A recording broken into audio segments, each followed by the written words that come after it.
interconnected ocean, a vast blue expanse critical to life on Earth.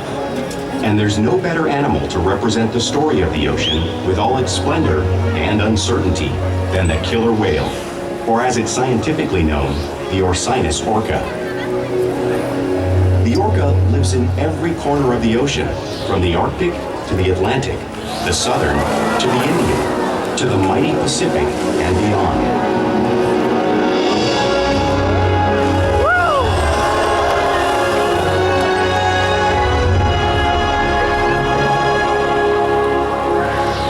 This whale's story is the ocean's story, and it is one we all share.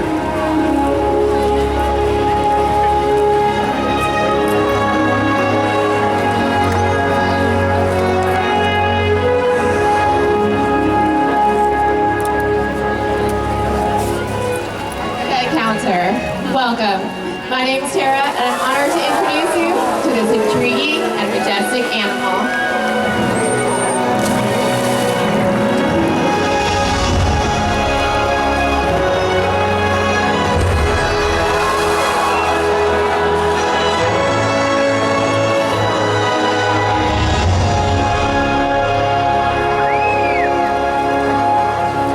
There's nothing like seeing a killer whale up close and learning about them and their natural behaviors. We hope this orchid encounter gives you a better understanding of these magnificent creatures and all that they represent.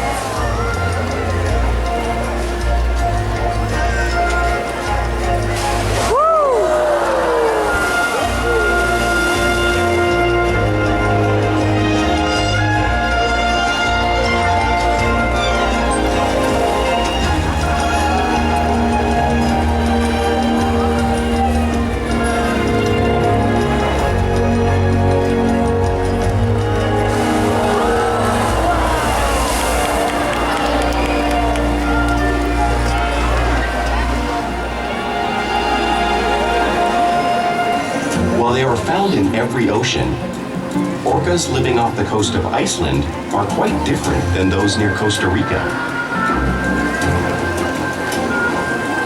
In fact, there are at least 10 types or ecotypes of killer whales.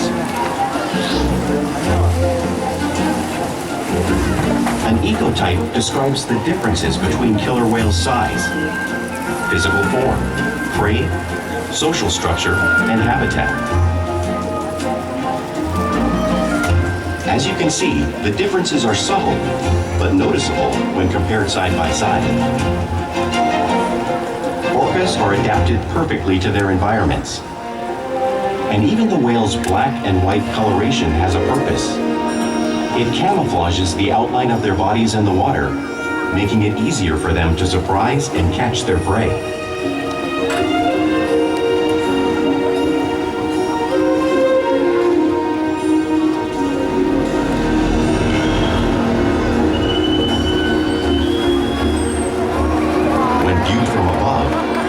Of the whale blends in with the dark depths of the ocean.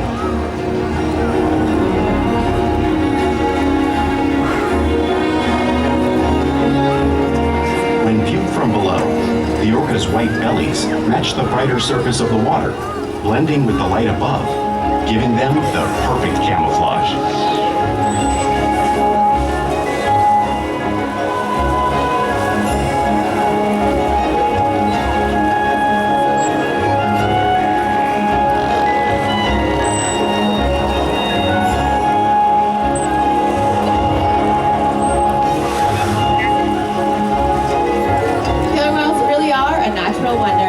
Nakai will help me show you some of their physical characteristics.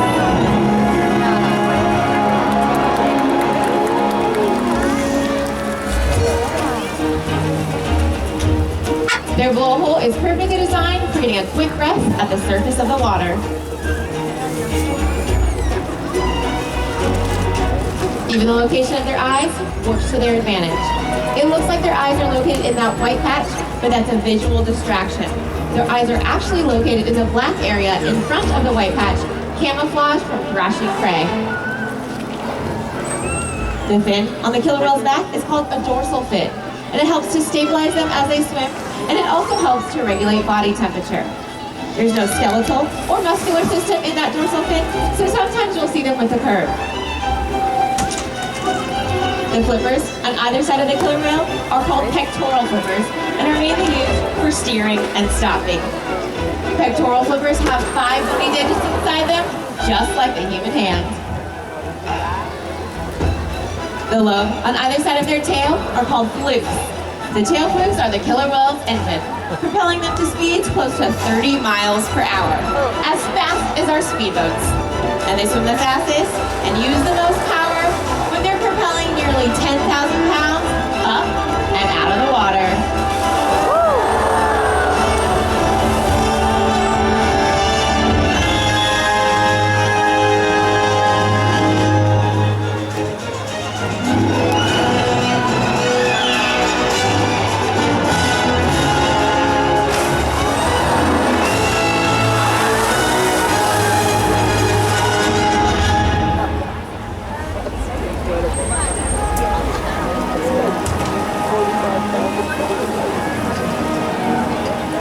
Killer whales are highly social animals with a well-defined social structure. An orca pod is always led by a female. Though just half the size of her male counterpart, she is in charge. It's all about attitude, not size. Because they live and work as a group, orcas need to communicate with sounds and body language. Orcas use clicks for echolocation or navigation.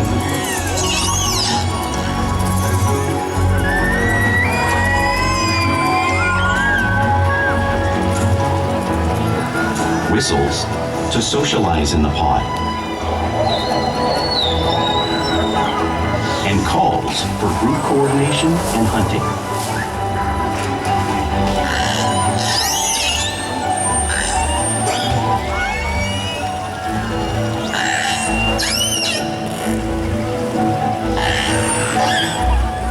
Vocal development studies here at Seaworld show that early on, calves learn vocalization from their mothers. But as they grow, they learn from others close to them as well. This is a bottlenose dolphin call that Shouka learned and even taught other killer whales here at Seaworld. In fact, orcas are the largest members of the dolphin family.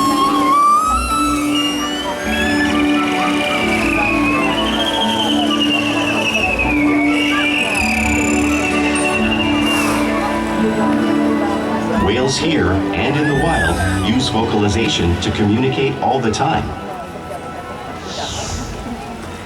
Like all animals, killer whales use body language as part of their communication. Pectoral flaps are used to show dominance or to get noticed. For example, a mother might use a pec slap to get her calf's attention.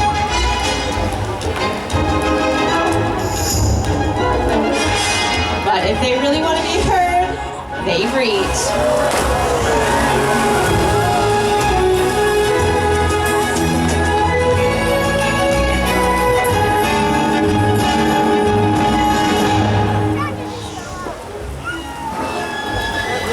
Spy hopping is another form of communication you'll see killer whales use in the wild.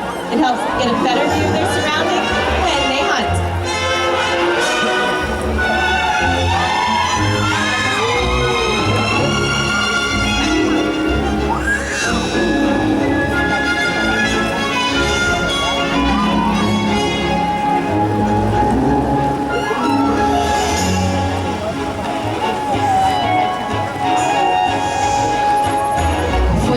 Another form of communication you'll see killer whales using in the wild.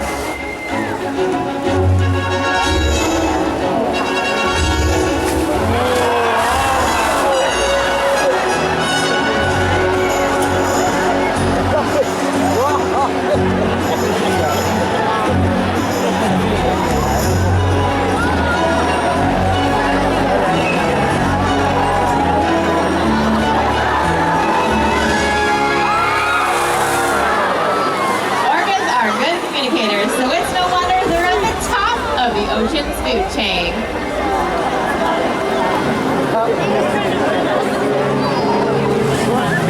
Killer whales work together to rear their young, protect their pod, and most importantly, pursue, and catch their prey. Every day they cooperate to survive in the wild oceans of the world. The orca's hunting techniques are as varied as the whales themselves. Norwegian killer whales will circle herring, herding them together. The whales use sounds to coordinate with each other and to disorient the herring. With the fish confused and contained, the whales stun them with their powerful tail flukes, making for an easy meal.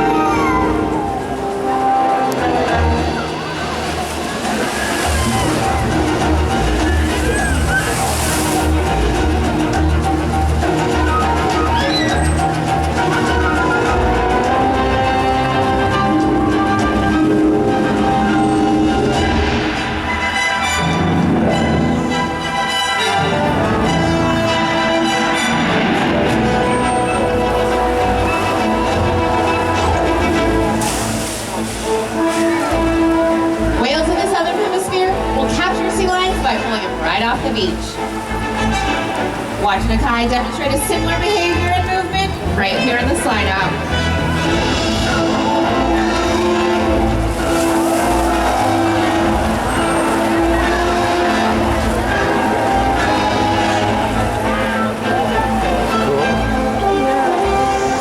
Antarctic orcas will actually create waves that wash over floating ice, knocking seals into the water. Demonstrating that same wave-making technique right here at the front of the glass. Demonstrating one of the many complex and impressive hunting abilities killer whales have developed around the world.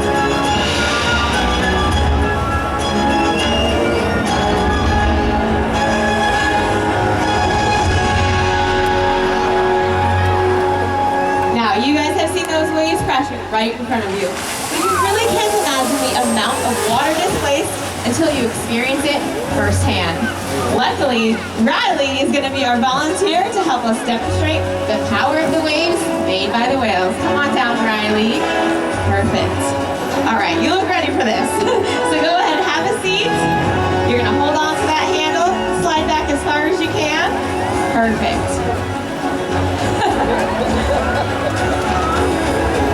All right, it looks like Orkid is headed this way. Looks like you're all going to be volunteers. There's the splash and the wave. Wonderful.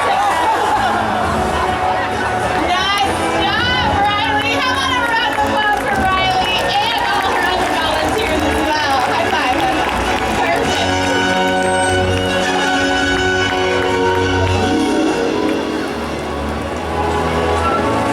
Since killer whales are found in all parts of the ocean, it is no surprise they eat all types of prey, including other whales. The blue whale you see on the screen is the largest animal on Earth. It's 5 times longer and up to 50 times heavier than any one of our killer whales. So, how does a killer whale this size eat a whale that size in the ocean? It's possible because killer whales are the ultimate team players.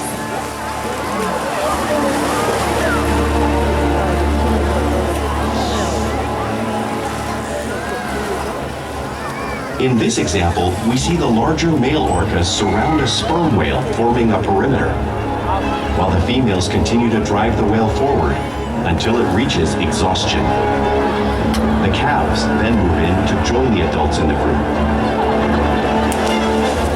Whatever their prey, killer whales always cooperate and hunt together, making them a highly successful predator.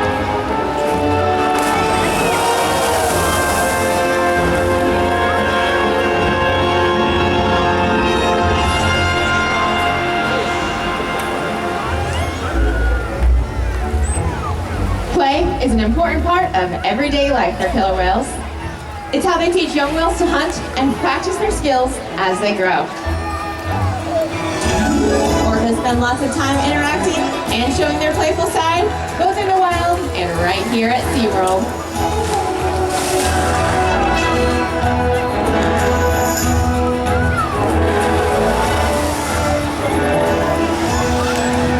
Porpoising is when they swim fast, briefly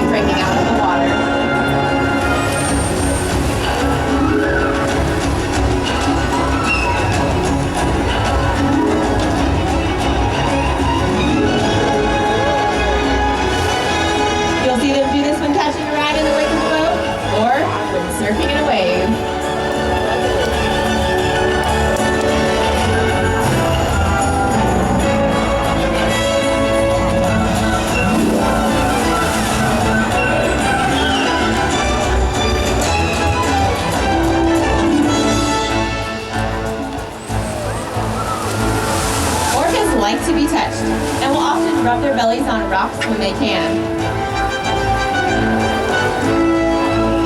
Nakai is going to demonstrate a similar rubbing movement, just like the whales in British Columbia would do.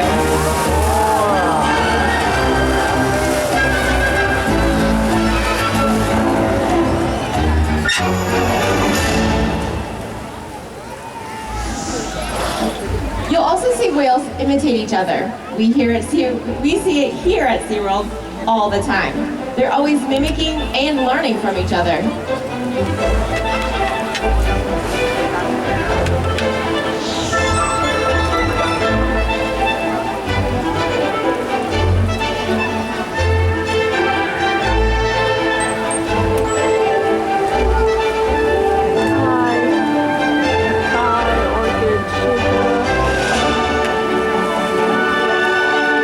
Playful behavior does have a purpose. Many of the behaviors you've seen are used to stun fish when they hunt, but today, they just might be stunning all of you.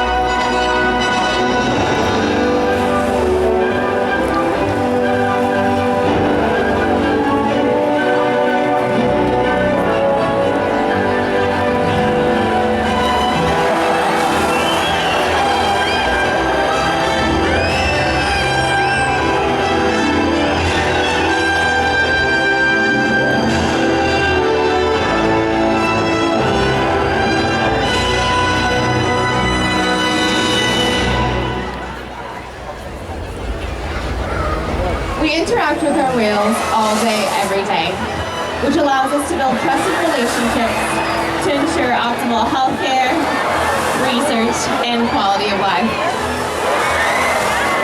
The whales here at SeaWorld take an active role in their own health and well-being.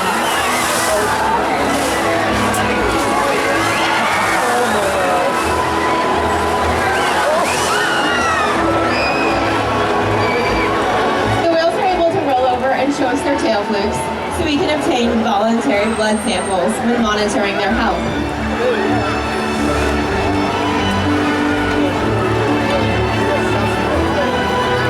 If you look to the screen, you can see our whales sliding up onto a scale. We would weigh them once a week, so we're able to monitor their weight to ensure our young whales are growing and our adult whales are maintaining a healthy size.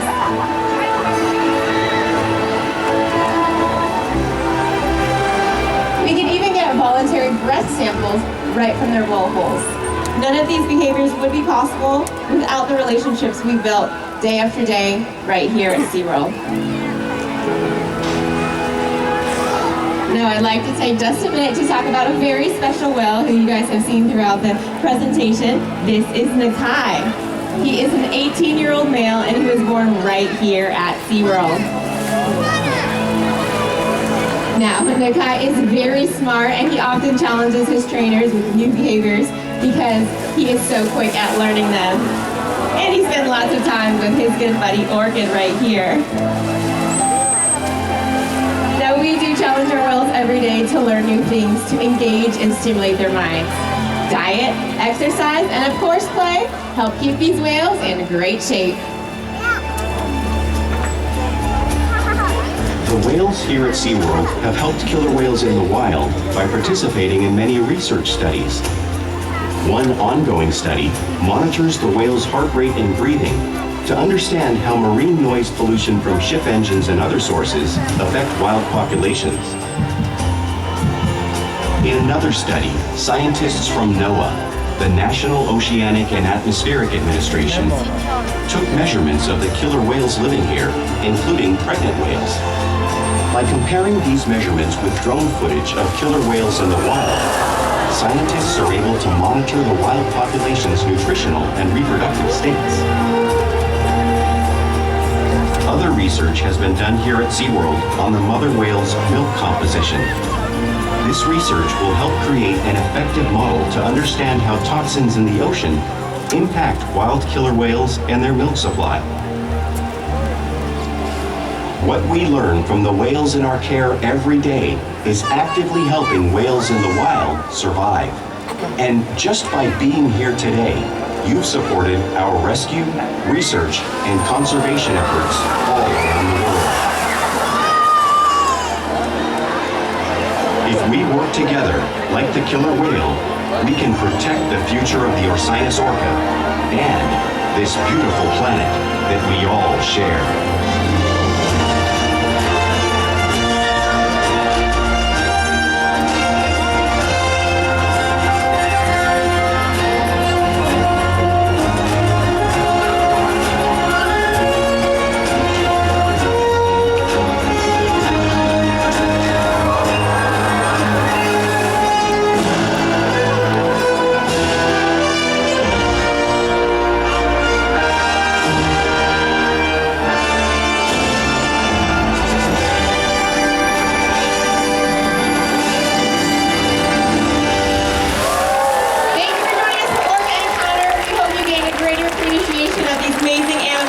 Have a great rest of your time right here at Seaworld.